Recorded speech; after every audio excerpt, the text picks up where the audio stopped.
Co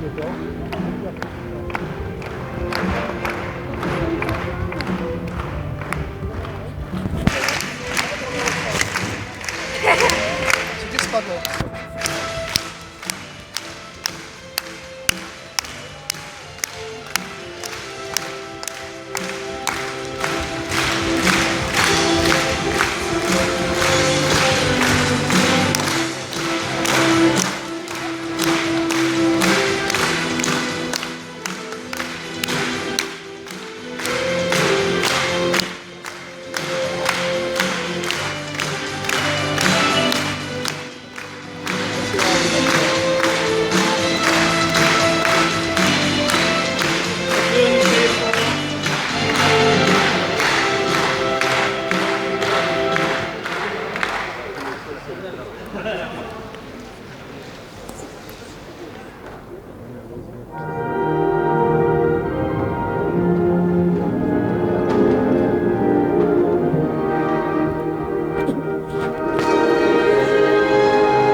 Vážení přítomní, vítáme vás z tělocvičny číslo 1 ve sportovní hale a letošní šampionát těch nejmladších kategorií zahájí předseda České gymnastické federace inženýr Roman Slavík, kterého požádám o slovo.